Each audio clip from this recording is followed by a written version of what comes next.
Comme annoncé en titre, après une année d'interruption, la Bissa est de retour depuis le 24 octobre. La Bissa est une fête traditionnelle de réjouissance et de retrouvailles en pays Nzima. Elle marque aussi la nouvelle année. La journée d'hier a été marquée par la première grande sortie du roi d'Nzima, mais aussi par la critique sociale qui dénonce les tares et encourage les bienfaits dans la société. La Bissa est une bonne occasion pour faire de bonnes affaires, comme nous l'expliquent Nadia Ija et Eric Kimo. Mardi 2 novembre, deuxième semaine de la Bissa. Jour sacré marquant la première sortie du roi Nzima. Le quartier France de Grand Bassam grouille de monde. Des autochtones, mais aussi des visiteurs venus de toutes parts arrivent pour l'événement. Ça peut faire 2 à 3 ans que nous venons. Ce qui me plaît, c'est la tradition. J'aime beaucoup les traditions, les manières de danser et puis de voir le roi. À quelques mètres du royaume, attend pour escorter le roi ce groupe de danseurs.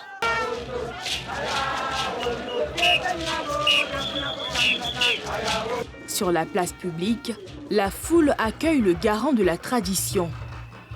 Tour à tour, se succèdent pour l'exécution de la danse à Bissa les différents groupes sociaux composés entre autres de 2 familles sur les 7 que compte la communauté et des Comélins, ses prêtres et prêtresses garants de la cohésion sociale. C'est une fête de retrouvailles et de réjouissance sur le peuple Nzima. Déjà à cette époque, le peuple Nzima est à sa nouvelle année. La femme d'un cultivateur qui est allée en brousse, au champ, et qui a vu des génies danser la Bissa. Et cette personne n'a pas gardé. Cette personne, quand elle est venue au village, a donné la nouvelle, a expliqué aux sages. Et l'année qui a suivi, à la même date, au même moment, les gens ont célébré la fête. Et depuis lors, la Bissa est devenue pour le peuple Nzima la nouvelle année. Et pour cette première sortie du roi, le clou du spectacle, c'est la critique sociale, exécutée par les chansonniers de la communauté.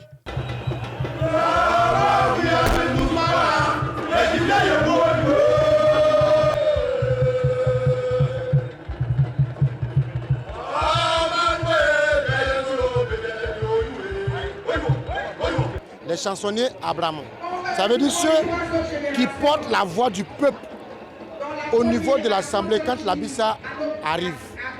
Ceux-là même qui disent les tares et les méfaits de tous les citoyens, même le roi. Et après cette critique, ils ne sont passibles d'aucune poursuite. Ce qui ne va pas, on va vous dire. Et c'est en place publique. Quand on vous dit ça, vous n'avez pas le droit de vous fâcher. Si vous vous fâchez, l'année prochaine, ne vous trouve pas. Au-delà du partage des valeurs traditionnelles et ancestrales, la Bissa, c'est aussi le moment des retrouvailles. Ici, là, quand tu viens ici, là, la première des choses, là, tes amis, tu n'as jamais vu, là.